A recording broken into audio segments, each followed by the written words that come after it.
This is the brand new Ferrari F80 Hypercar. It's been built to celebrate 80 years of the Ferrari brand. It's the most powerful and most extreme road car Ferrari has ever made, with the engine from a thoroughbred racing car boosted by 5 electric motors. The F80 car is a successor to the legendary LaFerrari, which means it's part of the next generation of Holy Trinity, alongside the brand new McLaren W1 and Porsche's secret hypercar project. But in this video, I'm going to tell you everything you need to know about this brand new Ferrari flagship.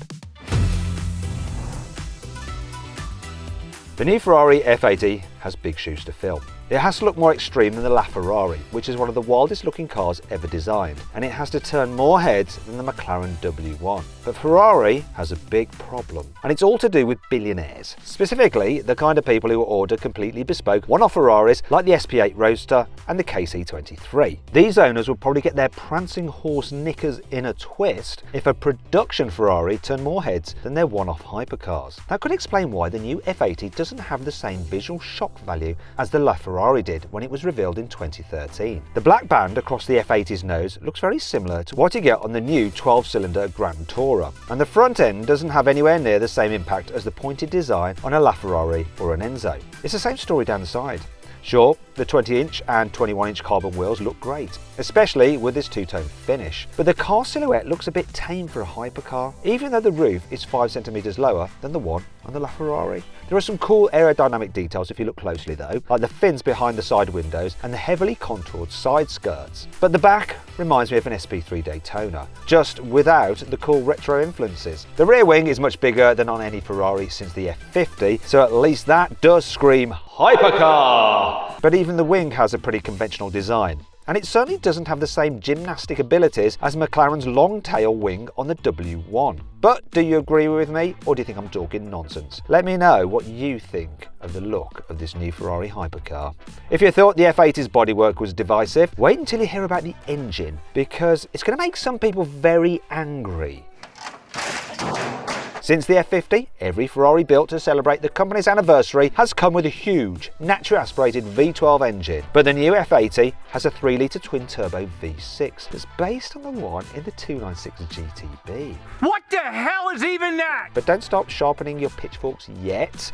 This is actually one of the best engines Ferrari has ever made. I absolutely love it, to tell you the truth. And a version of this V6 appeared in the 499p hybrid hypercar, which won the Le Mans 24-hour race twice. That car's engine is limited to 680 horsepower because all sorts of boring rules and regulations just make it so. But the F80's twin-turbo V6 is unlimited by such regulations. It revs to 9,200 RPM, which is the same as the V8 in McLaren's W1, and only 50 RPM shy of LaFerrari's screaming V12. This V6 can handle combustion pressures 20% higher than in the 296, and it comes with electric boosted turbochargers like the AMG 1. These use two powerful motors to instantly spool at the turbos to provide immediate boost even at low revs. But let's cut to the chase. How much power does this car make? Well, the engine alone produces 900 horsepower and 850 newton meters of torque. That's 220 horsepower more than the 499p racing car, and it's 100 horsepower more than the 6.3-litre V12 in the LaFerrari.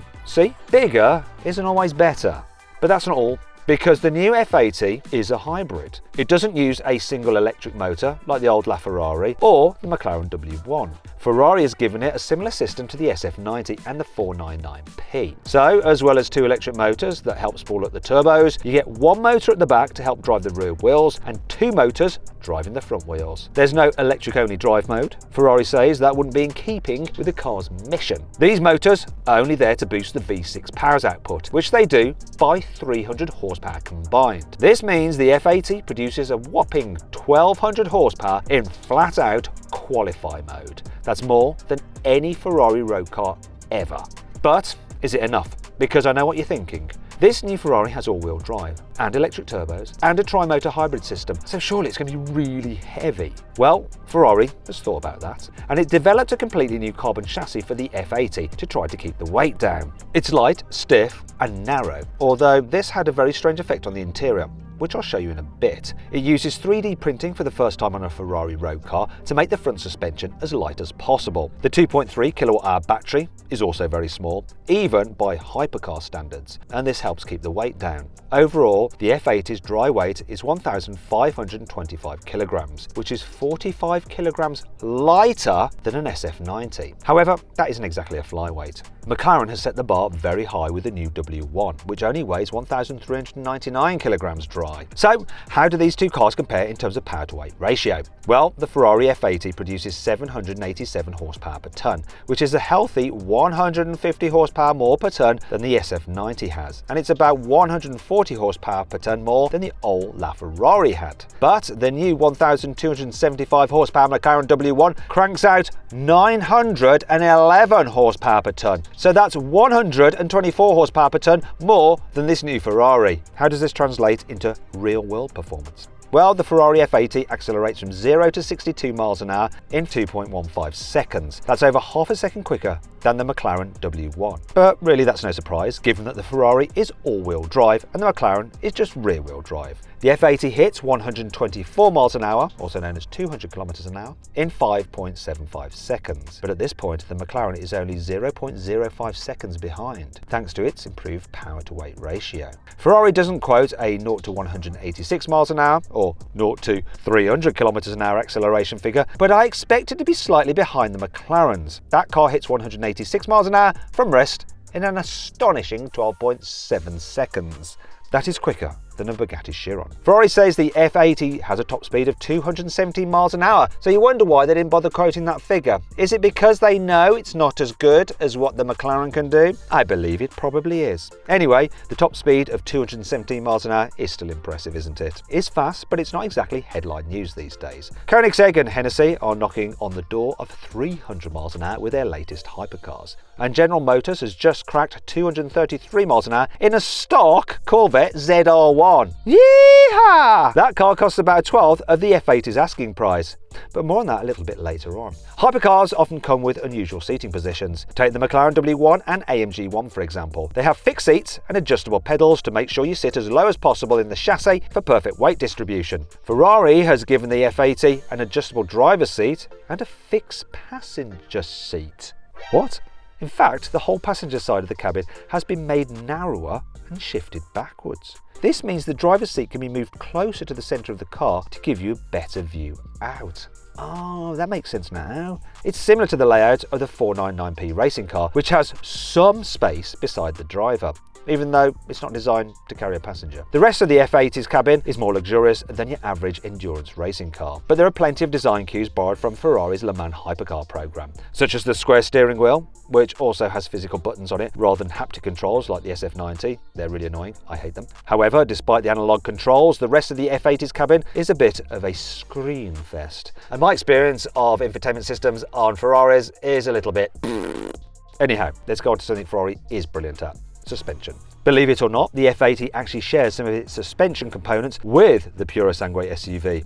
Not an SUV, it is an SUV. You see, their active shock absorbers use similar technology. These can adjust the right height of each wheel using electric motors mounted within the dampers. This means the car can lean into bends, preload the suspension to deal with the bumps, and adjust the overall ground clearance without the need for a dedicated axle lift system. Slamming the suspension all the way down also helps enhance the downforce produced by the F80's flat floor and huge rear diffuser. Speaking of which, that diffuser, the Le Mans-inspired front splitter, and the giant rear wing combine to produce 1,000 kilograms of downforce at 155 miles an hour. And that brings us on to how much this new Ferrari F80 will cost. Well, it's going to set you back at the equivalent of £3 million.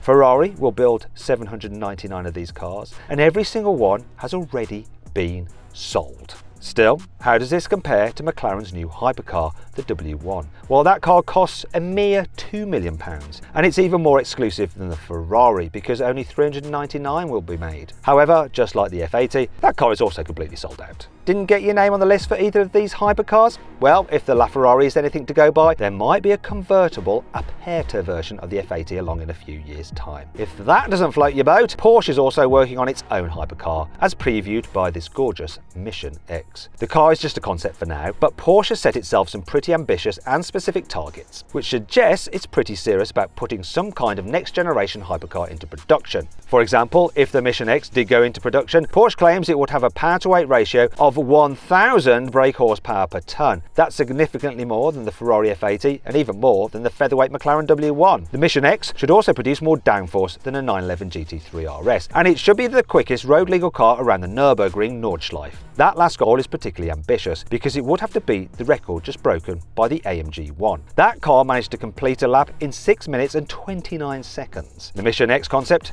is a fully electric car. However, Porsche has recently shown its commitment to internal combustion engine in the form of synthetic fuels and this bizarre 6-stroke internal combustion engine that promises more power yet reduced emissions. I wouldn't rule out the possibility that Porsche's re-entry into the Holy Trinity Club could also come with some kind of internal combustion engine. I hope you enjoyed the video. If you did, give it a like. Let me know what you think of it in the comments below. Click on the video windows for some more videos and on the carwow logo to see how much you can save on your next car. Thanks for watching.